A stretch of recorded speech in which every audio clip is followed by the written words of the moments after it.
Under the Model Business Corporation Act, shareholders have the right to inspect corporate documents, including books and records. However, in most states, statutes require a shareholder to have a proper purpose for doing so. In City of Westland Police and Fire Retirement System versus Axcelis Technologies, the Delaware Court of Chancery considered whether a shareholder could obtain access to a corporation's books and records based on suspected wrongdoing. Axcelis Technologies is a Delaware corporation that manufactures ion implantation and semiconductor equipment. In addition, Sumitomo Heavy Industries Limited, which we'll call SHI, is a Japanese company that manufactures the same equipment. Beginning in February of 2008, SHI made 2 unsolicited bids to acquire Axcelis at a premium over Axcelis's share price. However, Axcelis's board of directors rejected the proposals, concluding that they wouldn't be in the shareholders' best interests. In May of that year, Axcelis held its annual shareholders meeting, during which time 3 directors were up for re-election. The directors each received a plurality of the vote, but not a majority. At the time, under Delaware law and Axcelis bylaws, directors could be elected by plurality vote.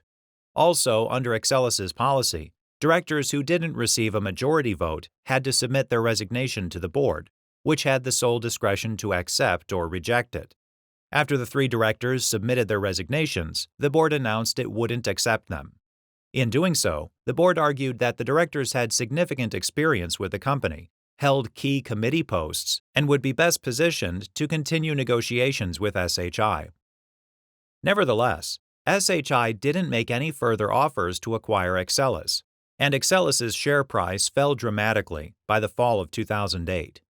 Subsequently, the City of Westland Police and Fire Retirement System, which we'll call CWP-FRS, and which owned shares of Axcelis's stock, submitted a demand for access to Axcelis's books and records under Delaware General Corporation Law, Section 220.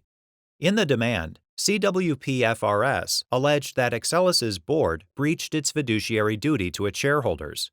In addition, they asserted that the directors were motivated by entrenchment and a defensive strategy rather than shareholder interest in retaining the 3 directors and rejecting SHI's proposals.